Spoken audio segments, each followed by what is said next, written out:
नमस्कार दोस्तों, आइए जानते हैं कि क्या है अर्बन हीट आइसलैंड। इसके कारण भट्टी बन चुकी है दिल्ली। विश्व की सबसे प्रदूषित राजधानी के तौर पर पहचानने वाली दिल्ली अब अर्बन हीट आइसलैंड शहर भी बनने जा रही है।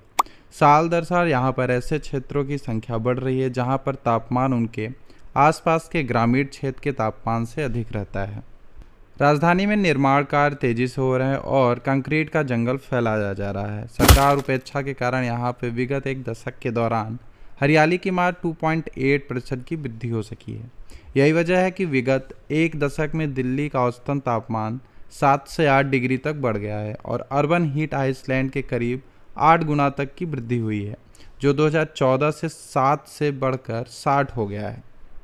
अगर बात करें तो 10 साल पहले 30 से 33 डिग्री टेम्परेचर था दिल्ली का।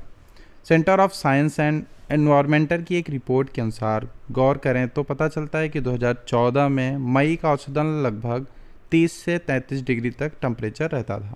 कुछ ही इलाकों में यह 34 डिग्री या उससे अधिक पाया जाता था, जबकि 2025 में स्थिति यह है कि अप्रैल में ही 40 डिग्री पार हो चुका है। राजधानी में दिन ही नहीं रातें भी गर्म हो रही हैं। केंद्र सरकार ने वर्ष 2013 में स्टेट ऑफ फॉरेस्ट रिपोर्ट के अनुसार दिल्ली में हरियाली का कुल क्षेत्रफल 20% थी, जबकि 2024 में मात्र 2.8% बढ़कर 23.6% हो पाई है। क्या होता है अर्बन हीट आइसलैंड? जब किसी शहर का तापमान उसके ग्रामीण क्षेत्र के मुकाबले तापमान में अधिक बढ़ोतरी हो जाती है तो उसे क्या कहते हैं? अर्बन हीट आइसलैंड कहते हैं। इसकी बड़ी वजह है इंसानी गतिविधियाँ। किसी भी क्षेत्र के हीट आइसलैंड बनने की सबसे अहम भूमिका उसकी बसावट होती है। जो शहर किस तरह से बनाया गया है, वहाँ की इमारतें कैसी बनाई गई हैं और उसे किस तरह से डिज़ाइन किया गया है। हरियाली की स्थिति क्या है, कैसे बनाई गई है, जलाशयों का दायरा कितना है, कितने काउंट में है, यातायात व्यवस्था कैसी है, और यही सब बातें अहम होती हैं। दिल्ली और आसपास के क्षेत्र में तापमान बढ़ने और इनके हीट आइसलैंड के तब्दील होने का यही मुख्य कारण है। सिर्फ यही नहीं, बिल्डिंग में ईंट की जगह शीशे और स्टील का बढ़ता इस्तेमाल भी गर्मी के असर बढ़ा रहे हैं। हीट आइसलैंड में लू के दिन भी ज़्यादा। 2024 में गर्मियों के दौरान मंगेशपुर, नफसगढ़ और जाफरपुर लू का प्रकोप सबसे अधिक रहा है। उस वर्ष मई जहां दफागत दिनों की संख्या महज 5 रही है, वहीं पे इनकी संख्या 9 से 10 हो गई है।